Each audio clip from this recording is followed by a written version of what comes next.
pessoal, meu nome é Nara, bem-vindos ao meu canal. E nesse vídeo eu queria compartilhar com vocês um projetinho pessoal meu para o segundo semestre, que é de conhecer as obras de um autor específico. Como vocês podem ver, aqui ó, na minha estante, eu já tirei ele porque eu já tenho quase todos os livros, tá pra chegar só mais um só. Mas enfim, parando agora o mistério, que né, vocês já sabem pelo título do livro. O autor em questão que eu quero ler, os romances dele, é o Ivan Turgenev. Ele é um autor russo do século XIX e que trabalhou bastante aqui no Brasil, talvez. O pessoal conhece bastante ele por causa da ideia do homem supérfluo, que é esse livrinho aqui, chama Diário de um Homem Supérfluo.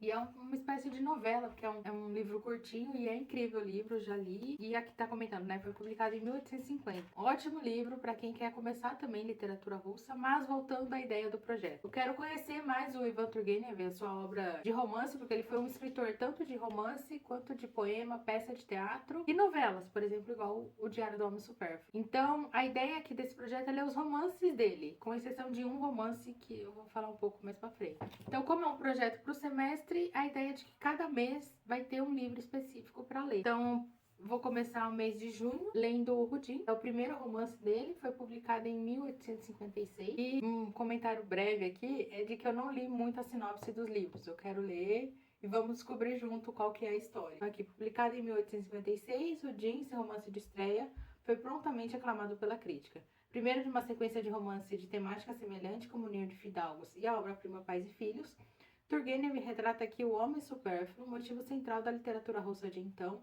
lançando um olhar simultaneamente terno e irônico sobre a juventude de sua própria geração, que, inspirada pelos ideais democráticos que chegavam da Europa, foi tolhida pelo conservadorismo da Rússia de Nicolau I. Então, a gente começa com o Rudin, e aí, né, como o texto aqui da quarta capa já comentou, o nosso próximo livro, né, o meu próximo livro, para quem quiser acompanhar, vai ser o Ninho de Fidalgos. A gente tem essa edição da LPM Pocket. E aqui fala, publicado em 1859, esse é o segundo romance de Ivan Turgenev, um dos mais importantes nomes da literatura russa e divulgador desta no Ocidente. Neste livro, o fidalgo Fyodor Ivan Lavrietsky, após uma temporada vivendo em Paris com sua mulher e depois de descobrir que esta o traía, volta à Rússia e à propriedade da família. Lá, em meio ao melancólico cenário da terra natal, das paisagens dos arredores de Moscou, ele busca se reerguer e conhece a jovem cantadora Lisa, uma das grandes personagens da literatura russa. Então, tá aqui Ninho de Fidalgos. Essa é a tradução do Denis Salles e o Rudin é a tradução da Fátima Bianchi. Então, junho e julho. Em agosto, o outro livro do Turgenev que a gente vai ler, o seu terceiro romance, é Na Véspera. Esse aqui ele foi traduzido, saiu pela Boitempo. Uma coisa curiosa do Turgenev é que seus romances saem em todas as editoras. Acho isso muito engraçado. Então aqui, A Véspera, sobre o que é a história. Vamos lá. Tem uma sinopse aqui. Enfim, dentre as heroínas tão destacadas, Helena Stakova ocupa um lugar especial. Afinal, se a história russa do século XIX foi rica em mulheres ativistas, Helena pode ser considerada sua primeira expressão literária. Transgressora tanto no aspecto comportamental quanto no político, envolve-se com um revolucionário búlgaro de condição social inferior, entrega-se ao amante antes do matrimônio e casa-se contra a vontade da família, mostrando-se disposta a abandonar a Rússia para acompanhar o marido na luta armada contra os turcos. Então, agosto eu vou ler, vocês vão ler, quem quiser acompanhar, fique à vontade, lê A Véspera. Depois, em setembro, a gente vai ler talvez o romance dele mais conhecido aqui pra gente, tem mais publicações de várias editoras, que é Pais e Filhos.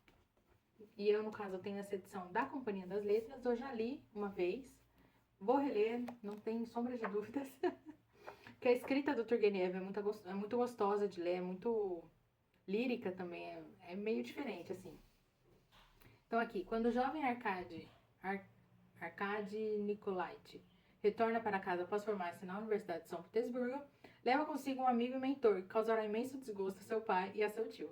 O companheiro, Bazarov, despreza qualquer autoridade, é antissocial e se proclama nihilista.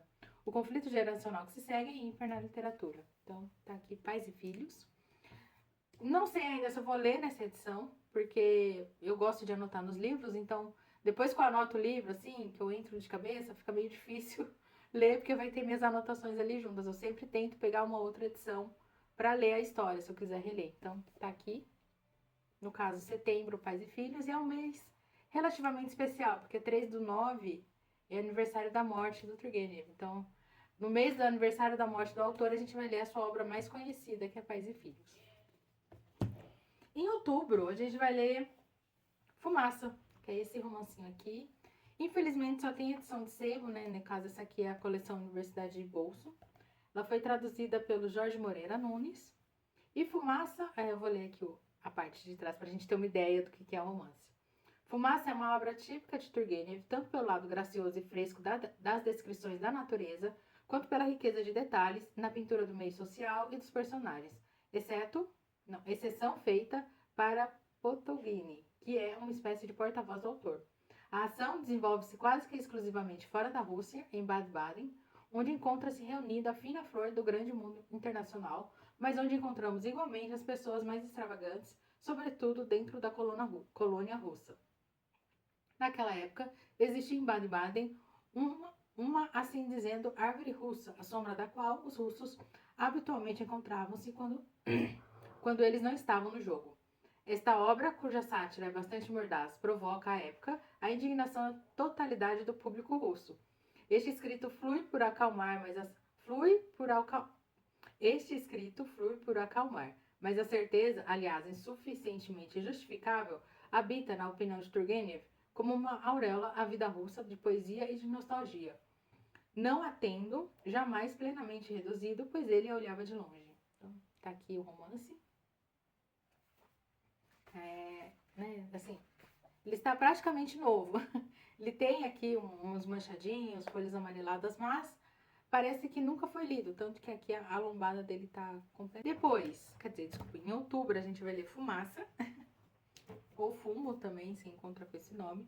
Em novembro será Águas de Primavera, que também é uma data com um mês comemorativo, que é o aniversário de nascimento do Turgenev. Então aqui, vou ler aqui para vocês também, pra gente ter uma ideia do livro. Em Águas de Primavera, o protagonista, um aristocrata de meia idade, solitário e melancólico, recorda certo acontecimento da juventude que marcou definitivamente sua vida. Após observar velhas cartas e algumas flores secas que restaram dos amores dos quais fugiu covardemente, esbarra em uma cruz de granada que o faz lembrar outra história semelhante, mas com consequências mais trágicas para si. A narrativa se passa na Alemanha, né, igual a fumaça, o fumo, e aproxima o jovem aristocrático russo Sanin de uma família italiana radicada em Frankfurt, cujo personagem Pantaleone, ex-cantor de ópera, velho, aposentado, e que vê nos alemães apenas comerciantes ignorantes, guarda uma comicidade excepcional. Então, tá aqui. Esse aqui saiu pela Amaryllis e tem a tradução, vamos conferir aqui, tradução de Sônia Branco. Então, tá aqui. Comprei esse livro baratinho na própria editora, estava em promoção. Paguei, se não me engano, R$19,90. Ele é capa dura.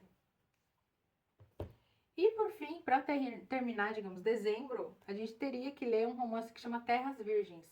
Mas ele está simplesmente esgotadíssimo no Brasil. Inclusive, nas bibliotecas de universidade, você encontra esse livro na seção de obras raras. Então, não dá nem para pegar emprestado. E a gente tem uma tradução para o português, feita pela Nina Guerra, mas é português de Portugal, então teria que importar o livro e sai muito caro. Então, para contornar a situação, digamos assim, para a gente ler o último escrito dele, né, para terminar o ano, lendo o último escrito do Turgenev, eu coloquei na lista Clara Millet, se não me engano. A minha edição tá para chegar, eu comprei na Book Friday, mas é uma novelinha também pequenininha. E outros livros do Turgenev que eu acho interessante também acrescentar, além do Diário de Homem Supérfluo, que eu acho muito bacana, eu, no caso, reler esse livro, tendo em vista os romances dele, porque esse é um tema que vai rodar em todos os seus romances. Tem também o Memórias de um Caçador, que eu também pretendo ler nesses 6 meses, porque esse foi um livro muito importante na questão da emancipação dos servos em 1860, 1861. Então é isso. Espero que vocês me acompanhem aqui nesse projetinho. E a gente se vê no próximo vídeo.